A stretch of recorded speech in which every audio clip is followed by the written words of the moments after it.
Hi, we continue in Luke 8 today, concluding the story of the Gerasene demoniac's healing by Jesus. And today we look at the reaction of the local people to this amazing experience. We'll start by looking at some of the shape of the story of how Luke has claimed and also changed what he got from Mark. We'll also look, as we did briefly last time, at the language of movement in the story.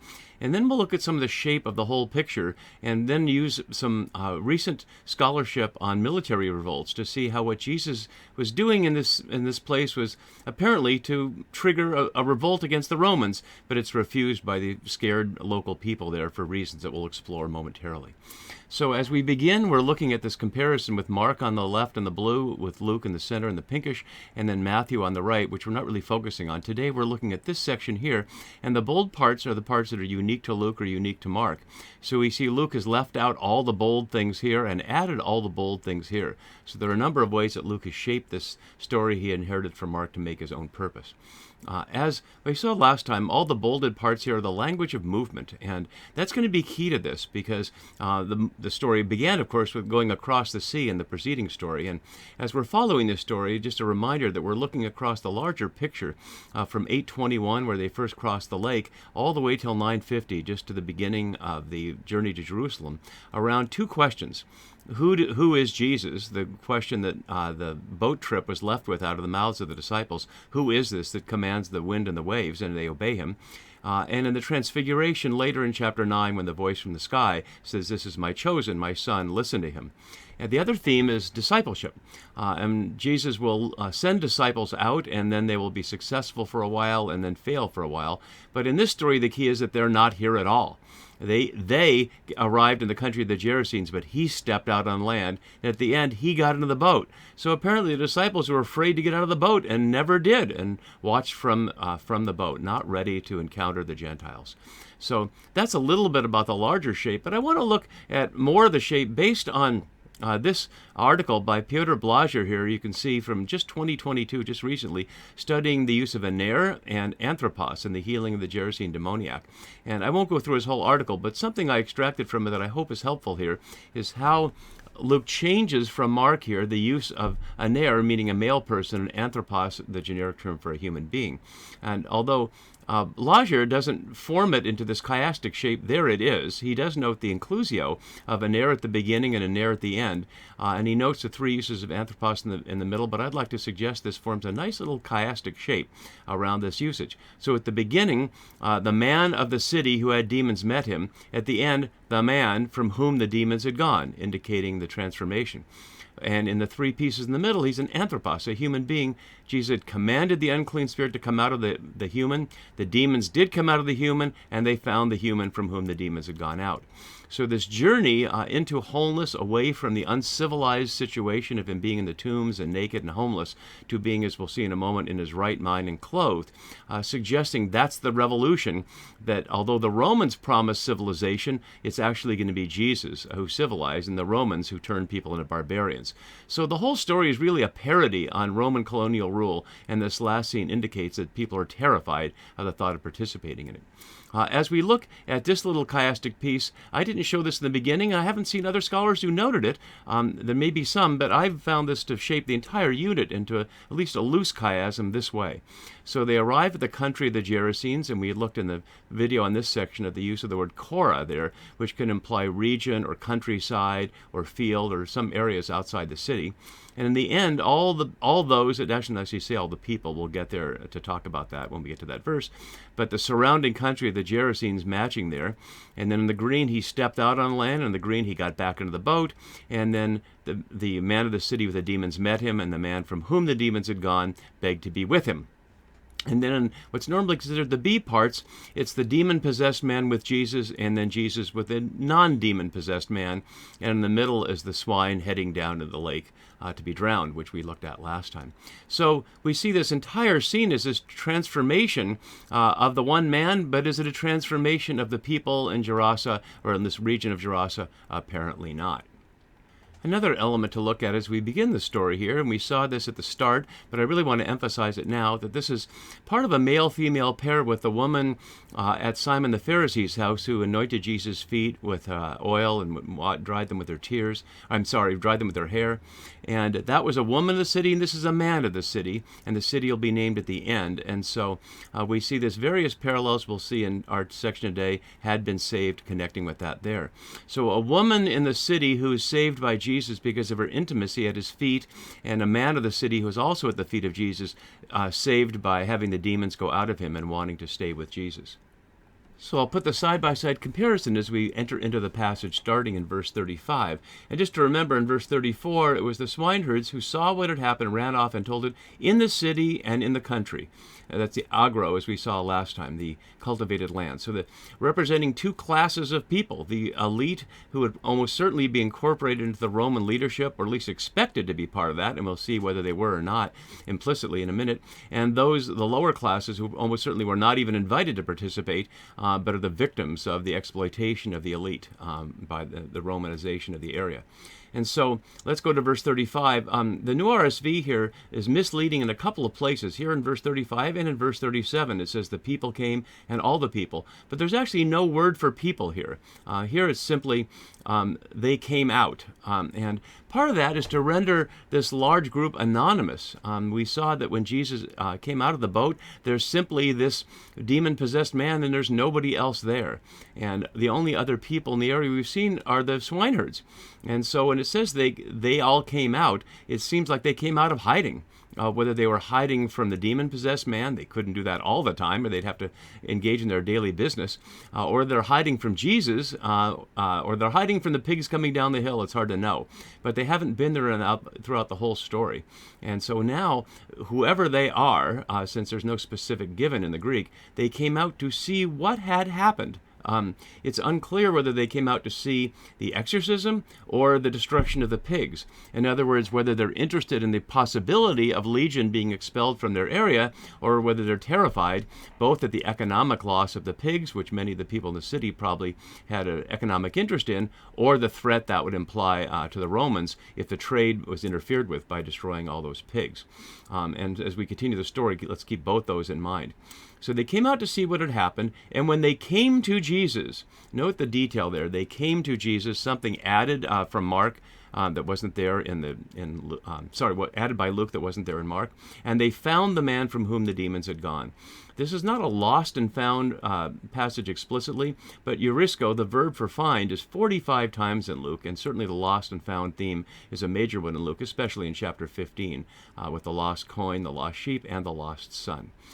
So they found the man from whom the demons had gone. And we note that this phrase is repeated 3 times, once with variation, but exactly like this in verse 35 and 38, and then a variation here in verse 36. The English translation makes it sound closer than the Greek actually does, which we'll look at in just a minute.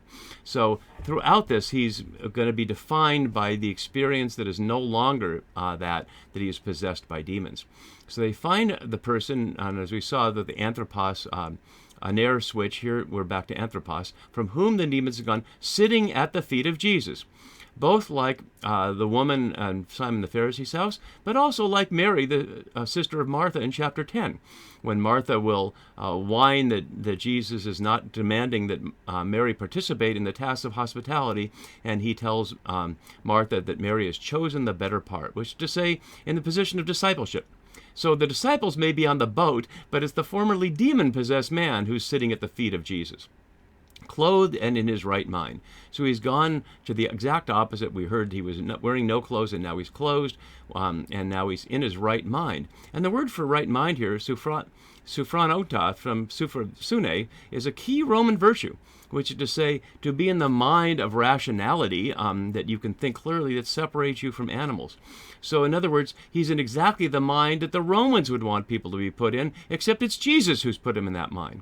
And so we hear implicitly here the whole process of Romanization, although modern scholars tend to not call it that, they use other terms, but the apparent attempt by the Romans to impose Greco-Roman civilization on indigenous cultures and then divide people into the civilized and the barbarians, Jesus has now put someone in the category that's exactly what the Romans were trying to do. But rather than that, what the Roman effect was to cause the man to be naked and in the tombs, etc., as legion, possessed by legion. And the response is they're afraid. They don't celebrate, they're not thrilled, and as I noted last time, this story can be compared with the shepherds and their experience back in chapter 2 of the star and the whole the stars and the sky, the heavenly host and all that. And there, Mary treasures these things in their heart. But here, the people that came out are afraid. They can tell that this movement is a threat to Rome, and that will lead us in just a minute to look at the question of revolt in more detail. But first, let's finish listening to Luke's passage. So those who had seen it, again, the one seeing, it's one of several times here Luke refuses to call them human beings. It's only the person who had been possessed by the demon for whom the word anthropos is used. Those who had seen it, and the question of which it had seen Jesus, seen the man sitting at the feet of Jesus, or had seen the pigs run down the hill, or had seen the initial exorcism, isn't clear. Those who had seen it told them how the one who had been possessed by demons had been healed. And how had he been healed? Jesus sent the demons into the pigs simply by their request, but there was nothing said out loud. Then only the narrator said Jesus gave them permission to enter into the pigs. So in that military command situation, Jesus, replacing the Roman Empire, sent the demons into the pigs and down into the lake, as we saw last time. And so this seems to be a separate group from those who had actually seen the event of the pigs going down the hill. But that's unclear. And Luke is making it very ambiguous here about what's seen, it's not. It certainly must have been a confusing reality for folks who were terrified, first by the man possessed by the demon and now by what Jesus has done. So let's go down to the end of our scene here and look at the rest of it on the screen. So then all, and again, it's not all the people, although I have the phrase in English, all the people highlighted here. Apantoplethos in Greek means simply all the fullness of the surrounding countryside. So again, Luke is going out of his way not to use terms for human beings about all the surrounding people. And maybe that's precisely the question. Will they be human under Roman terms, or will they be human under Jesus' terms? And of course, Jesus' terms are Genesis 1 terms. We've seen from the scene of crossing the sea the Genesis echoes of having control of the wind and the water to lead us to have Genesis in our mind. And according to Genesis, all humans are made in the image and likeness of God. And so all the fullness of the surrounding people, in the face of this, asked Jesus to leave, for they were seized with a great fear. In other words, he has disrupted them. He has poked the beehive or poked the bear or whatever image you might want to take of that, and they're terrified. And we'll look in a moment at other examples of that. The term for surrounding country here I mentioned earlier, perikuro, related to Korah, and we looked at earlier, but to say all the surrounding area. And this is important to the sense that Gerasa was probably the major city in the region for the Romans, but are seen as taking place close enough to the Sea of Galilee, or the lake as Luke calls it, for the pigs to rush down the hill into the sea, as we saw with the image from the lake last time. So they're away from the center of the local region, perhaps something like Galilee in relation to Jerusalem in the land, where Jesus started his mission of trying to get people to side with him and against the Roman-supported regime in Jerusalem, which will take up the main part of Luke's gospel in the journey to Jerusalem from 9:51 through chapter 18. So in hearing the Gerasenes mentioned again, that both fits the chiasm, but it's reminding us of this area and all the elements of that we looked at a couple of videos ago. So they asked Jesus to leave them. Matching exactly verse 31 here, that the demons beg him not to leave into the abyss, and so they ask in a similar way to leave them, that Jesus should leave. Just as Jesus gets the demons to leave the man, they see Jesus as a threat to them, and they ask him to leave. They were seized with a great fear. Sunoko here is 9 of 12 times in the New Testament in Luke Acts, and it's a word for hold together. You can see the prefix soon, as in many words in English with SYN, to be with. And so they were gathered together with a great fear. Instead of being united by the Romans directly or united by Jesus, they're united by their common fear. And how often that's the case with oppressed people. And that leads us back to the issue of social death that we saw from the article that we looked at in the beginning, with the idea that not only the person possessed by the demons, but all these people are in a social death in the sense that their indigenous culture is being usurped by the Romans, and their freedom and their ability to shape their own lives is being replaced. And if they dare to speak up or act, they dare face the consequences. And they don't dare to face them, and there's their great fear. So Jesus got into the boat and went back and returned, completing the journey of the story, almost. But before he returns, it makes it sound like it was a done deal, there's an epilogue. The man here, and it's a Nair at this point, from whom the demons had gone, emphasizing that again, begged, matching verse 28 at the beginning, and so another piece of the chiastic shape, that he might be with him. And isn't that exactly right? Isn't that what we want him to do? Just like Jesus called people in chapter 5 to be with him. But instead, Jesus sent him away, or set him free or dismissed him. Again, the military language of the scene continuing there. And why? What do we hear here in verse 39? And my note below has, from Vincent, notes that Jesus commissions the man to be an apostle, but didn't commission the apostles to apostle quite yet. He says to him, return to your home. As Jesus returns to his home on the Jewish side of the lake, the healed man is to return to his home. The Jewish disciples are not yet ready for the Gentile mission, so this one is to declare, not yet preach, a different word, to his own. And so that's what he's called to do, to return to his home, literally oikon, house, if he has one. We saw that he was homeless. He was living in amongst the tombs and didn't have a home. So if he has a home in this area, we haven't seen it. But either Jesus just assumes he has one or is using it generically to stay where he is. To return to your home and declare. Only one other time in Luke, so it's not a general term for witness or for proclaiming the good news. But what he tells him to do is declare how much God has done for you. And he does it almost exactly. He went away proclaiming, and here is a normal word for proclamation of the gospel, throughout the city. Notice, not the country. Throughout the city, he was a man of the city, and this frames the chiasm again, how much Jesus had done for him. Notice the shift. Jesus told him to declare how much God has done for you, but the man names it what Jesus has done, and then the scene ends. So before we end, I want to focus on some of the brilliant work here from Stephen Dyson. From this article, half a century old but still relevant from a historical perspective, native revolts in the Roman Empire. And just extracting some of the conclusions from Dyson's work, he studies 5 specific empires in the 1st century BCE and the 1st century CE. But I want to go through each of these briefly so we can hear how this might be part of the background for what we see in our story.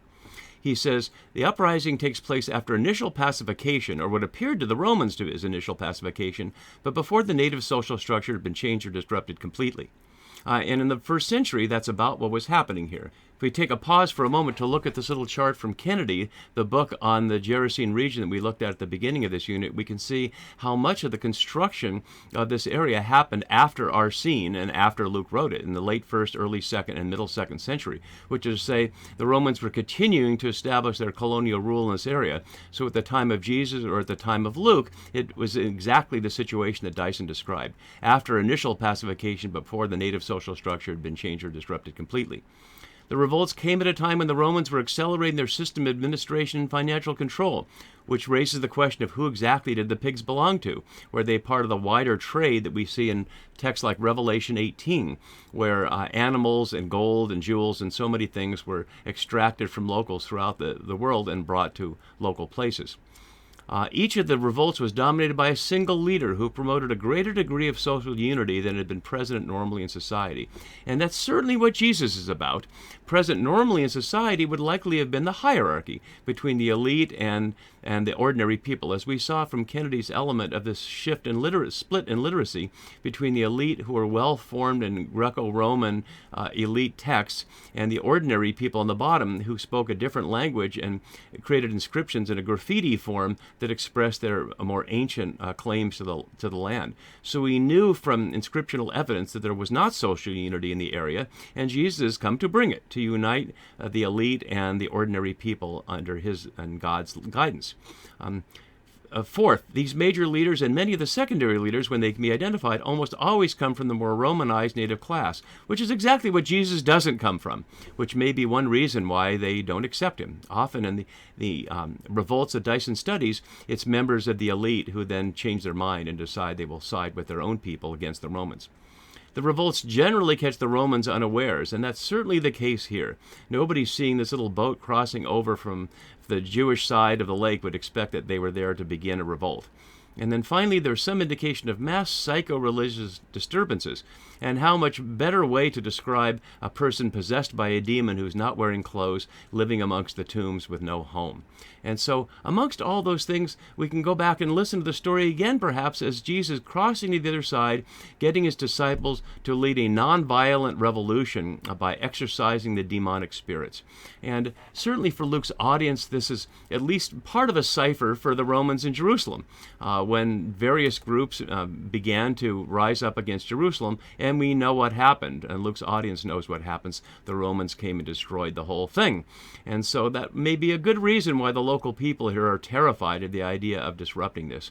Although they're oppressed by the Romans, like the disciples in the boat, they're not ready to accept the consequences of revolt and go back to the life of being oppressed as they were. And just as Jesus is unable to bring people to him in places, he's unable to get people to leave the Romans in places because they have their own free will, and he can only offer, and each person then or now gets to choose. So that ends this scene. We'll continue next time with the paired stories of two 12-year-old daughters and see how that continues to express Jesus' resistance to the Roman regime, and hope his audience will come along to his side. See you next time for that. Bye-bye.